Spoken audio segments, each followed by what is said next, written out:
Hai guys, selamat berjumpa kembali dengan novel populer viral kesayangan Anda ini. Saat ini admin ingin menghadirkan sebuah novel yang alur ceritanya sangat menarik dan seru. Novel ini berjudul Kaisar Agung Seni Bela Diri. Sebelum mengikuti keseruan ceritanya, mohon bantuan kalian untuk subscribe, like, dan share video-video yang ada di channel ini. Selamat menikmati.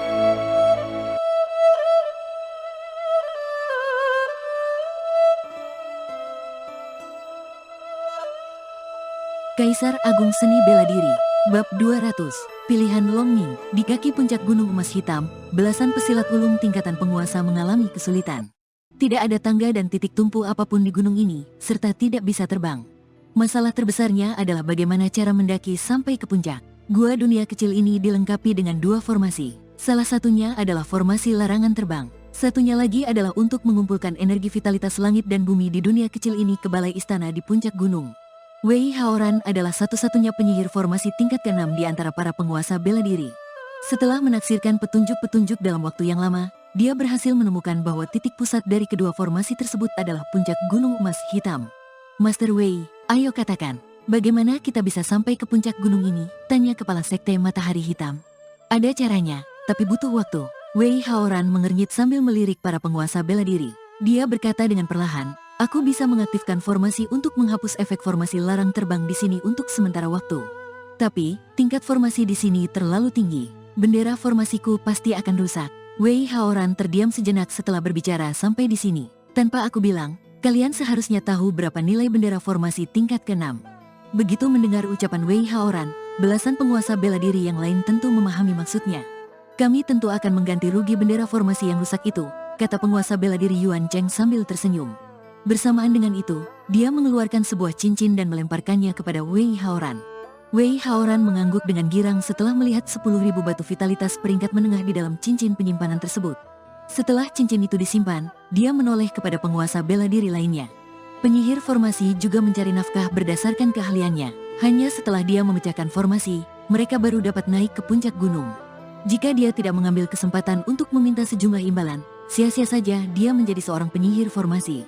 Faktanya, Wei Haoran tahu betul bahwa 10.000 batu vitalitas peringkat menengah dari penguasa bela diri Yuan Cheng saja sudah cukup untuk mengimbangi kerugiannya atas bendera formasi. Orang-orang lainnya tidak tahu berapa banyak batu vitalitas yang telah diberikan oleh penguasa bela diri Yuan Cheng.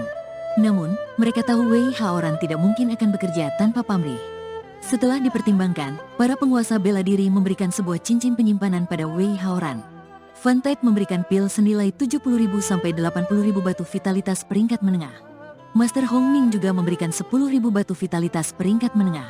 Bagi penguasa bela diri, batu vitalitas peringkat menengah tidak lagi bermanfaat untuk kultivasi mereka.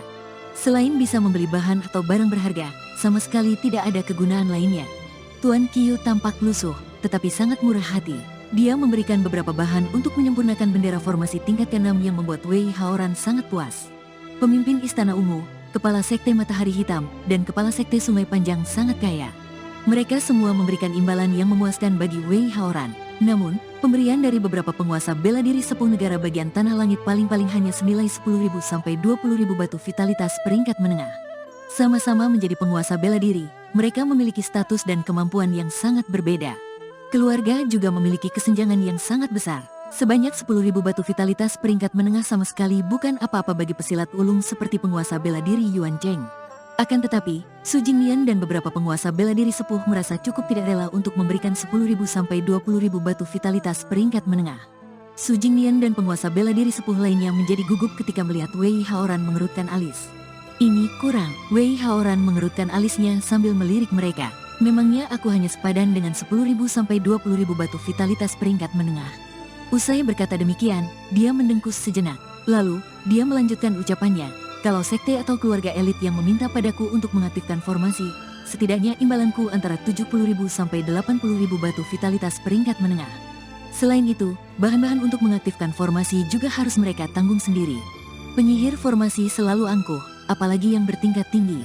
Jika imbalannya tidak memuaskan, itu akan menjadi penghinaan terhadap identitas mereka sebagai penyihir formasi. Beberapa penguasa bela diri sepuh itu tampak canggung, namun mereka tidak berani membantah. Sambil menahan rasa tidak rela, mereka mengeluarkan sejumlah batu vitalitas peringkat menengah lagi. Wei Haoran baru tersenyum setelah mendapatkan imbalan yang memuaskan. Dia berpikir dalam hati, jika masih ada formasi larangan lain di balai istana puncak gunung, dia pasti akan untung banyak. Di antara para pemimpin dari 4 perkumpulan terbesar negara bagian Tanah Langit, Master Wei terkenal akan ketamakannya terhadap uang. Satu-satunya kesukaan Master Wei adalah mengumpulkan uang sebanyak-banyaknya dan menciptakan boneka yang paling kuat. Dibutuhkan bahan-bahan yang tak terhitung jumlahnya dalam kultivasi formasi, baik untuk penelitian formasi kecil, formasi besar, ataupun formasi boneka. Wei mata duitan, berapa lama kamu bisa mengaktifkan formasinya? Tanya penguasa bela diri Yuan Cheng sambil tersenyum. Wei Haoran tidak menyangkal sebutan itu. Dia mengacungkan 3 jarinya. Setelah mengeluarkan belasan bendera formasi, dia mulai menyusun dan mengukir garis formasi dan aksara. Ong Ming sama sekali tidak menyangka bahwa Luo Xiu yang terluka separah itu bisa siuman hanya dalam 3 hari. Ketika Luo Xiu siuman, Long Ming hendak menelan pil tingkat ke-6 dan menyerap kekuatan obatnya. Dengan fisik istimewa klan naga, ia hanya memerlukan 1 hari untuk mencerna sebutir pil tingkat ke-6. Dalam waktu 3 hari, basis kultivasinya akan meroket dari level ke-7 ke level ke-9 tingkatan pemurnian ilahi. Hanya selangkah lagi untuk mencapai tingkatan raja. Setelah pil ini tercerna, ia punya 70% keyakinan untuk bisa pulih ke tingkatan raja. Namun, Luo Xiu malah siuman di saat genting ini. Ketika membuka matanya setelah siuman, Luo Xiu menyebarkan indera spiritual dan mewaspadai segala sesuatu di sekitarnya. Pertama, dia melihat Yan Yuyu yang terbaring pingsan di sisinya. Wajahnya pucat dan napasnya lemah. Kemudian, dia melihat mayat-mayat binatang iblis yang tergeletak di sekitar. Sepertinya, mereka dibunuh oleh Long Ming di saat sedang tidur. Ketika dia hendak memuji Long Ming, indera spiritualnya merasakan perubahan aura Long Ming. Level ke-9 tingkatan pemurnian ilahi, seketika, Long Ming ingin menangis ketika dia dibidik oleh mata Luo Xiu yang penuh dengan niat membunuh. Menurut perhitungannya berdasarkan kondisi luka Luo Xiu dan Yan Yuyu, setidaknya mereka baru akan siuman setelah sebulan. Selain itu, saat siuman, mereka pasti dalam keadaan yang sangat lemah sehingga butuh waktu yang lama untuk pulih total. Waktu sebulan sudah cukup bagi Long Ming untuk pulih ke tingkatan raja. Meskipun tidak dapat memecahkan kurungan jiwa karena belum sampai tingkatan penguasa, ia bisa terbebas dari kurungan jiwa menggunakan beberapa teknik rahasia yang dikuasainya. Akan tetapi, tak disangka, Luo Xiu si sialan itu sudah siuman hanya dalam waktu 3 hari. Luo Xiu memperhatikan sebuah cincin penyimpanan yang sangat tidak asing di sebelah cakar Long Ming. Itu adalah cincin yang dipakai oleh Yan Yuyu. Niat membunuh yang kuat timbul di hati Luo Xiu ketika menyadari bahwa Long Ming ingin memanfaatkan saat dia sedang pingsan untuk memulihkan basis kekuatan dirinya sendiri dan berbalik menyerangnya. Begitu terbebas dari kurungan jiwa, Long Ming mungkin akan menyerangnya, bahkan akan membawa masalah bagi Yan Yuyu. Luo Xiu tidak akan pernah membiarkan hal itu terjadi. Seekor naga tanpa bayangan memang memiliki nilai manfaat yang besar untuk dibina. Namun, naga tanpa bayangan juga dapat berbalik menyerangnya kapan saja. Lebih baik dibunuh saja daripada meninggalkan potensi bahaya. Kamu nggak mau menjelaskannya dulu? Tanya Luo Xiu dengan suara yang dalam. Dia menarik napas dalam-dalam sambil menahan niat membunuhnya. Luo Xiu telah melihat mayat-mayat binatang iblis di sekitar. Tanpa perlindungan Long Ming, dia dan Yan Yuyu yang pingsan selama 3 hari pasti sudah bernasib mengenaskan. Long Ming sudah bersiap terhadap siksaan dari kurungan jiwa Luo Xiu. Dia sontak tertegun ketika mendengar pertanyaan Luo Xiu. Aku hanya ingin terbebas dari kurungan jiwa dan mendapatkan kembali kebebasanku, jawab Long Ming. Bagaimanapun juga, tindakannya sudah diketahui oleh Luo Xiu. Long Ming pun langsung nekat dan berkata dengan marah, di zaman kuno, setidaknya aku adalah kaisar bela diri tingkat kaisar. Aku benar-benar hampir gila karena terjebak di dalam alam rahasia iblis sekte Tarsuna selama 50.000 tahun. Setelah 50.000 tahun, ajalku juga hampir tiba. Dengan mengambil risiko tinggi, aku mendapatkan kehidupan baru dengan menggunakan teknik rahasia klan naga. Lalu, aku jatuh ke tanganmu. Aku benar-benar enggak terima. Dahulu, Long Ming adalah kaisar bela diri klan naga. Ia memiliki keangkuhan dan kehormatan sendiri. Jika bukan karena telah mendapat kehidupan baru dengan susah payah, ia rela mati daripada nyawanya dikontrol oleh orang lain melalui kurungan jiwa. Sama seperti pada zaman kuno, ia rela terjebak di alam rahasia iblis selama 50.000 tahun daripada tunduk kepada sekte Tarsuna. Itu setara dengan mati sekali. Itulah mengapa Long Ming lebih menghargai kehidupannya saat ini dan lebih takut mati daripada di masa lalu. Aku bisa maklum kalau kamu ingin bebas dari kurungan jiwa. Tapi, apa kamu pernah berpikir, walau aku membiarkanmu pergi, kamu tetap akan dikontrol melalui kurungan jiwa kalau kamu jatuh ke tangan pesilat ulung lainnya. Bagaimanapun juga, kamu bukan lagi kaisar bela diri klan naga di zaman kuno, juga enggak punya kemampuan itu lagi. Long Ming terdiam setelah mendengar perkataan Luo Xiu. Dunia sekarang sudah berbeda dengan di zaman kuno. Energi vitalitas langit dan bumi menjadi sangat tipis.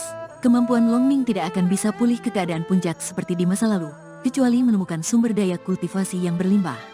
Seekor naga tanpa bayangan sangat berharga di mata pesilat ulung zaman sekarang. Jika ia ditemukan sebelum kekuatannya pulih, para pesilat ulung akan berbondong-bondong menangkap Longming. Sangat sulit untuk menangkap Longming yang memiliki bakat tentang ruang. Namun, bagaimanapun juga, tetap harus berwaspada. Jika ia benar-benar ditangkap, orang lain belum tentu sebaik Luo Xiu.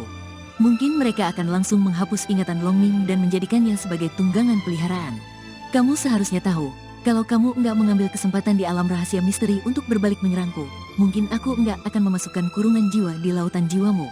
Kalau bukan karena khawatir kamu akan menyerang balik, aku enggak akan mengendalikan proses pertumbuhan dan pemulihanmu. Aku butuh rekan yang patut dipercayai dan diandalkan, bukan pengkhianat yang harus selalu diwaspadai agar enggak menyerangku secara diam-diam. Luo Xiu terdiam sejenak sambil menatap Longming. Boleh saja kalau kamu menginginkan kebebasan. Sekarang, aku akan mencabut kurungan jiwa di lautan jiwamu dan melepaskanmu pergi. Tapi, kalau kamu memilih untuk tetap tinggal, kuharap kamu bisa melepaskan kesombonganmu sebagai pesilat ulung klan naga di masa lalu. Aku harap kamu bisa menjadi rekan yang patut kupercayai. Kamu bisa memilih sendiri, mau tetap tinggal atau pergi.